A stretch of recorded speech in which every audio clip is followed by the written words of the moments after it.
Hey, how you doing? We talked about Juno yesterday, so let's talk about void of course today.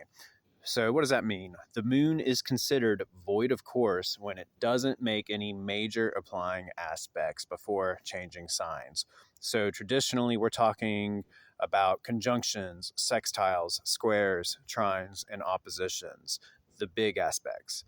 And what we mean by applying is that is when the planets are moving closer to each other when they're forming the aspect. So, like here, starting tomorrow, the moon will move within 10 degrees of Pluto. When it hits 21 degrees Capricorn, it will be 10 degrees away from Pluto, which means it is close enough to be considered conjunct for the moon. And while the moon is moving closer to Pluto, that is the applying aspect. But once the moon moves past Pluto, even though it's still conjunct, it is no longer an applying aspect.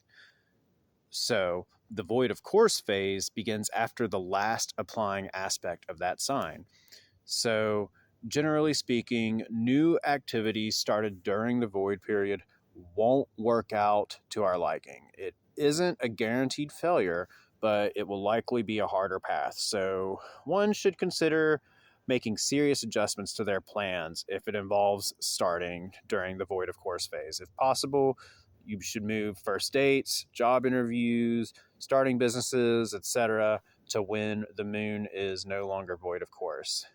So, in horary astrology, which is the astrology that one does when you're not reading a person's birth chart, but instead you are reading a chart for a specific question, if the moon is void of course, it's generally considered that nothing will come in the matter. And so, horary astrology is what, say, my teacher does when we work on missing people cases. We're using horary astrology to try to find where these people may be or evidence leading to them. So, if the moon is void of course, then that's generally a sign that we won't get much help out of that chart. So instead, during this time, what you should do is it's a good time to finish projects that have already begun before the void of course phase. It's a good time to take stock, make to-do lists, finding lost objects. It's a good time for reviewing your work and refining it. It's a great time for rest. Generally, when you are resting during the void of course phase, it is more peaceful. And the reason this is so important for the moon is because the moon's the fastest moving celestial body from our perspective. And so it only spends about 2.5 days in each sign. And due to its speed, it acts as a trigger for many transits. And that's why we follow its activities so closely in transits as well as horary astrology. So let's look at what's going on right now. The moon is in Capricorn, and when it will hit its void of course phase, this is actually an interesting question. With Pluto at 1 degrees Aquarius, technically the moon will be making an applying aspect all the way up through the end of Capricorn because it will be conjunct Pluto and moving towards Pluto that entire time.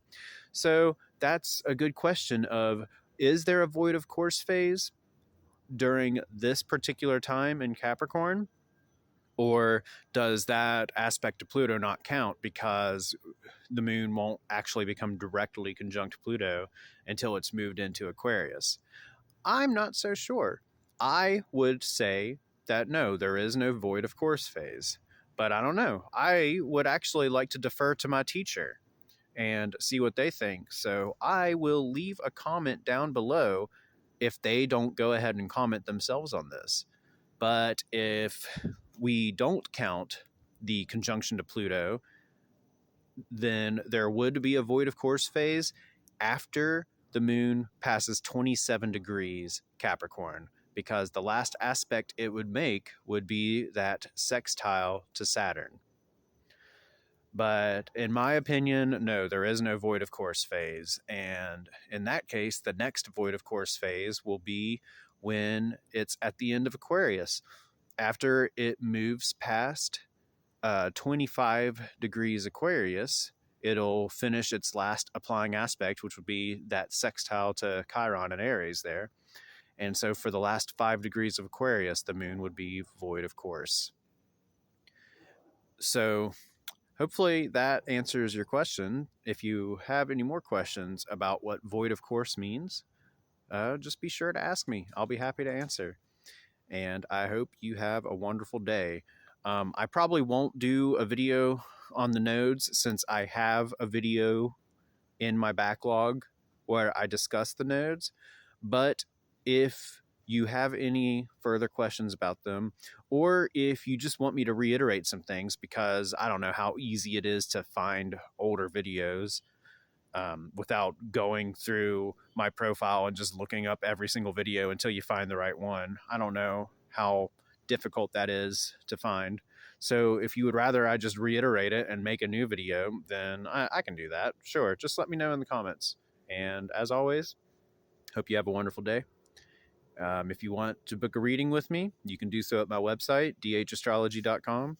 And yeah, have a great day, y'all. Talk to you later.